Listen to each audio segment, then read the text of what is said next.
What's up, ladies and gentlemen, and welcome to this POV review by Auto. My name is Max, and today we are here with this, which is a development car for the BMW hydrogen program. This is a fuel cell powered car. It is a concept car basically. It is the car that they are using to develop this new fuel technology, and we've been invited to come and experience it, have a short drive to see what it feels like, to learn about it, and well, just to show you guys what it's all about.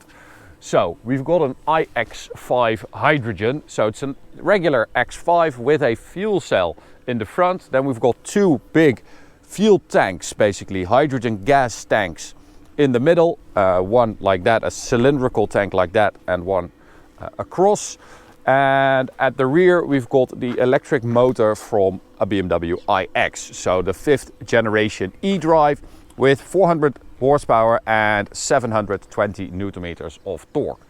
So today I'm going to try and explain in like a simplified form what it does, what happens, why it is that way, and of course then we'll take it for a drive to see what it feels like, and to compare it to an electric car, but also of course to an internal combustion car. So BMW has been doing this hydrogen thing for a long time. I can remember that they had like a 7 Series on Top Gear 10 years ago maybe, and back in the day they were using hydrogen as an alternative to a fossil fuel, to petrol. They were just injecting hydrogen instead of petrol into the engine. They were combusting it in a regular engine, and well, there are a few problems with that. Number one, you have to store the hydrogen in liquid form at minus 253 degrees Celsius. So that is just not really doable. And it also evaporates basically, and you have to release that gas from the tank.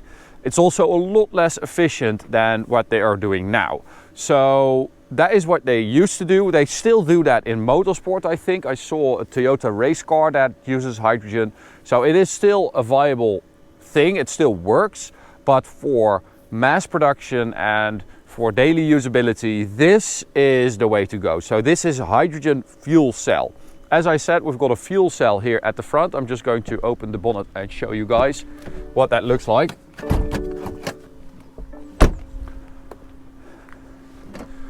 So we've got a massive carbon cover here with hydrogen fuel cell. I'm going to take that off so I can show you guys what lies beneath. So that is the fuel cell. This is the thing that basically converts hydrogen gas, which is stored in carbon fiber reinforced plastic tanks. I'm just going to put that on my foot. So we've got 6 kilos of hydrogen gas stored in carbon fiber reinforced plastic gas tanks, which are carbon fiber to be able to cope with the pressure, and also for safety reasons, like with an impact, it has to be really strong. This hydrogen gas is then converted by the fuel cell into electricity, and how that happens, it's quite a complicated story, so I'm going to oversimplify this, but you know, if you want to learn more, go and Google it. The simplified version is that the hydrogen gas is split by the fuel cell into water and electricity, basically. The water goes through the exhaust. That is the only thing that comes out of the exhaust. And the electricity is used to power the electric motor that sits in the rear. So it is basically in real time converting the hydrogen gas into electricity, and that is powering the electric motor in the rear. There is no delay in this, so it just drives like an electric car. And it also has a high voltage battery at the rear that can also store a little bit of electricity and use that to power the car as well. But it's not like a battery pack or something like that, it's just a small battery. Now, there are a lot of benefits to this, of course. You don't have to charge up your batteries, you can just fuel it up with hydrogen gas at a gas station. This takes 3 to 4 minutes, and it happens at 700 bar, and it is just, you know, like regular fueling. It also doesn't deteriorate over time, so it should last the car's lifetime, this fuel cell. These are stacked fuel cells, so you have a lot of fuel cells stacked on top of each other to give you the necessary power generation. It takes oxygen just from the air and combines that with hydrogen, and then they split the reaction into like chemical components. That is how they generate electricity. That means that it also doesn't suffer from like cold temperatures. So at -20, this still generates the same amount of power and has the same range as when it's +30 degrees Celsius. It also means that you don't need a lot of lithium and cobalt, which are two things you need to produce batteries on a large scale, but they are rare earth materials. There are only a few very large lithium mines in the world. Most of them are controlled by China. So you have two issues there. It's not really sustainable because at some point you're going to run out of lithium and cobalt. And number two, you're dependent on China. So if they decide that they want to prioritize their own electric car manufacturers or battery producers or whatever, then they can say, yeah, well, our own like national producers are going to have first dibs, and then everyone else just get in line. So you don't want to be dependent like that either. So when you're driving, this fuel cell is continuously producing electricity using oxygen and hydrogen. And while it's doing that, it's continuously producing 170 horsepower basically. And that is enough to just run the car at its top speed of 185 kilometers an hour. But if your battery is full as well, you can do short stints of 205 kilometers an hour, I believe. And the range WLTP is 500 kilometers with 6 kilos of hydrogen. So let's get this beautiful piece of carbon back in its place. There we go. Gorgeous. Now I'll show you guys the exhaust, because if we take a look at the rear, you can see it's a regular X5, but we don't have an exhaust because the exhaust is somewhere around here, I believe.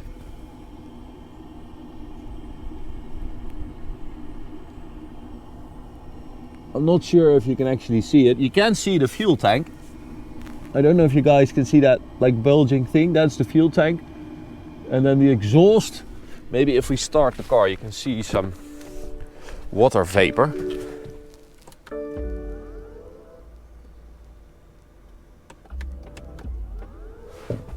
No, because it turns off automatically. Okay, so that is the only thing that comes out of the car. Water is like a byproduct of this system, which is quite amazing. It also means that you don't sacrifice any boot space like you would with a battery pack. So you have your regular boot space, split tailgate. There are so few drawbacks to this, really. Apparently, you know, if you are going to invest in this infrastructure heavily, it's going to be a lot cheaper than with electric cars, because, you know, there is a lot of infrastructure for fueling up already, for like petrol stations, and they can be converted to hydrogen gas stations. Hydrogen is also a way to store energy. And the cool thing about that is that they can generate electricity, for instance, in Morocco or Australia or whatever, somewhere where you have a lot of sun. They use the solar panels to generate green electricity, and then they use that electricity to make hydrogen gas. And then they can transport that hydrogen gas through regular pipelines, and they can transport it anywhere. They can use the existing infrastructure for transporting natural gas, and then, you know, they can just get it everywhere they need it to go. And you can also transport it on ships, for instance, so they can bring it from Australia to Japan on a ship. You can't do that with electricity. That's another cool thing about hydrogen. It is a way to store energy, and that is something you really need, because, for instance, if you have like a windmill park or a solar farm, if there is too much electricity, energy, you can't do anything about it. You can't do anything with it. It just goes to waste. And with hydrogen, you can actually store that energy and transport it somewhere where it's needed. And that means that you should be able to go green. And, you know, everyone always talks about the energy transition and stuff like that. You actually need hydrogen to do that. I really believe that. So driving it, as I said, it feels like a regular electric car. We do get like a an error here or a message saying that we need service, but you know, it's a concept car, it's a development car, so that is part of it.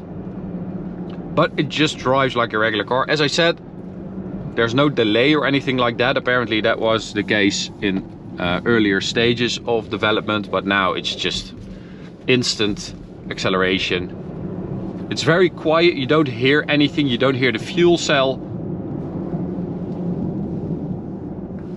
It's just a regular electric X5 basically. I do feel like I have to address the fact that for a long time people thought that this was going to be an alternative to petrol, that you were going to inject hydrogen into an internal combustion engine and that hydrogen would be the savior of, you know, fun cars, of Ferraris, V12s, Lamborghinis, whatever. That is not the case with this fuel cell system. It is an electric car. The only benefit it does have for us petrol heads and lovers of driving is that this is a much lighter solution. So hydrogen cars with a fuel cell are going to be much lighter than electric cars because they need a battery pack, and battery packs are very heavy. You don't need that with this car. So as you saw, the fuel cell is about the size of a large 4-cylinder. Then you have those two tanks running across the car. Those are pretty large as well, so you need to think about how much fuel you need. And then you have an electric motor at the rear. But as I said, you know, that hydrogen injection thing is still alive. I just don't know how far they are with development. Toyota and BMW are doing a lot together with this development. Like the fuel cells are from Toyota, I believe, but BMW has developed like the gas tanks and I don't know, everything themselves. So they and Hyundai are really the three biggest like OEM car manufacturers that are investing in this solution. But I honestly have to say that I am a big fan because it does take away a lot of the drawbacks of electric car driving. So part of prototype driving, we have a notification that we have to stop the car, and then we have instructions to reset it in the center stack here.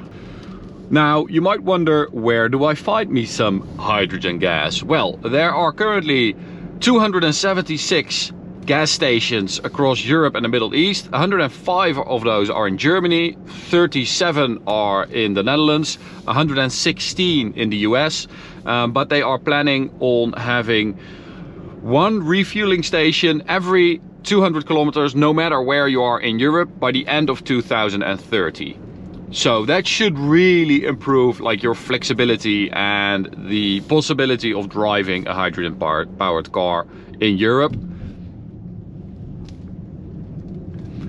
And don't forget that it is just much more flexible than an electric car because fueling up takes like 3 to 4 minutes instead of charging your electric car for 18 to 30 minutes usually to get the same range, like 500 kilometers of range with a fuel tank. So especially for people who are in remote areas, who don't have access to charging points, or who live in cold climates where, you know, your range is just crap because the temperatures are so low, a hydrogen car really solves those issues. So we're going to try and have a go at a 0 to 100 measurement in sport mode, ESP in sport mode as well. It should be able to do it in less than 6 seconds. Full throttle. And we have limited power. We can't drive anymore. So again, we have to reset the car. So other than it driving like a regular car, you know, it's really nothing to be worried about. It is just a much better solution for electric mobility than regular batteries and charging a car is. It will, however, take quite a long time for this all to be mass producible, so expect the production version of this car to arrive by 2030. But in the meantime, you know, there already are some hydrogen cars out there, and you know, a lot will happen in the next 6 or 7 years. So yeah, it will be interesting to follow that and to see what will happen in the next few years, because it is very, very promising. So thanks to BMW for letting us have a go in it. Really appreciate it, and it was fun to experience something new. Hope you enjoyed this first look into the iX5 hydrogen as well. If you want to watch another video, you can check out this one. You can subscribe by clicking the big button in the middle, or you can go to this playlist to watch another review. See you at the next one. Bye.